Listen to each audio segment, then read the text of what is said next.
Mamma mia, salut les amis et bienvenue dans cette vidéo numéro 6 où nous allons voir comment installer quelques PHP au niveau d'une distribution Linux. Ok, donc ici je vais le faire sous Ubuntu, parfait, ou Ubuntu pour les puristes.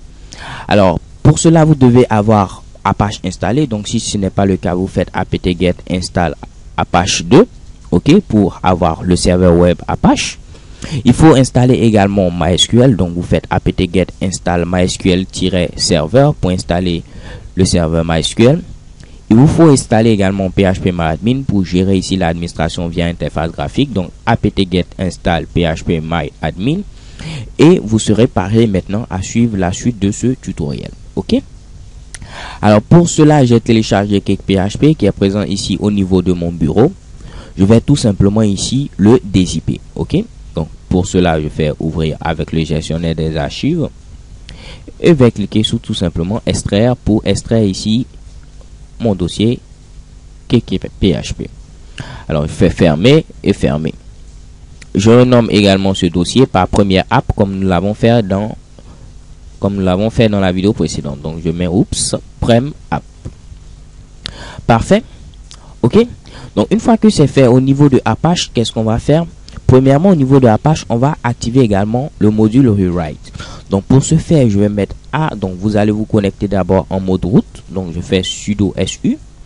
Je mets mon fameux mot de passe que je ne vais pas vous dire. Je suis connecté en tant que root. Alors maintenant, vous allez faire A2 pour dire Apache 2. EN pour dire enable, donc activer. Mode pour dire module. Et je vais activer le module rewrite. Donc j'écris par exemple ici rewrite. Et on me dit le module a été activé. Il faut maintenant redémarrer Apache. Donc je fais /etc/init.d Apache 2 restart pour redémarrer mon serveur Apache. Et chez Kebam, mon serveur a été redémarré. Ok. Alors ensuite ce qu'on va faire, on va donc ici maintenant déplacer notre dossier prem app au niveau ici du www, donc du web root. Donc pour cela je fais ici tout simplement move pour dire déplacer.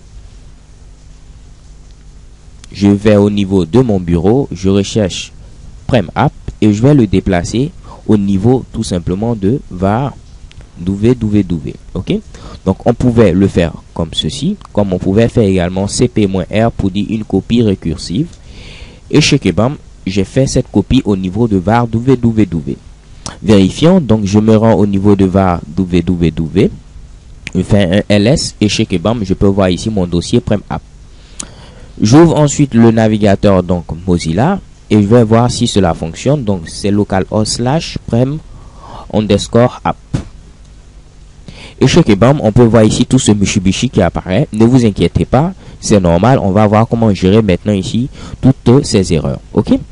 Alors la première des choses à faire, c'est tout simplement il faut donner ici les bons droits au niveau ici de ce dossier.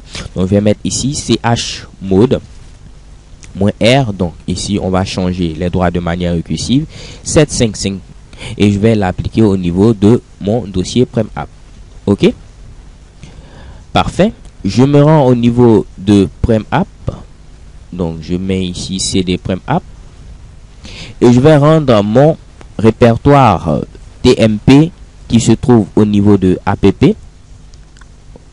Oups, j'ai fait cd app. Parfait. Et je vais maintenant, comme je vous l'ai dit, je vais rendre le fameux répertoire tmp qui est présent à ce niveau possible en écriture. Ok, donc je vais rendre l'écriture possible au niveau de ce dossier. Donc je fais chmod, pareil que précédemment, -r 777 tmp. Ok, donc voici ce qu'on a fait pour l'instant. On va actualiser et voir ce qu'on obtient. Et on obtient maintenant ici ce Mitsubishi qui est quand même pas mal. Ok, on nous dit maintenant que le module URL Writing n'a pas été proprement configuré au niveau du serveur.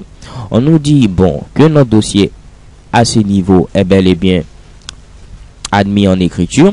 Donc ce que nous allons faire, nous allons nous rendre au niveau de la configuration du serveur Apache. Donc je fais cd etc Apache 2. Donc je me rends au niveau de Apache 2 et je vais maintenant me rendre au niveau de site available. Donc je fais cd site available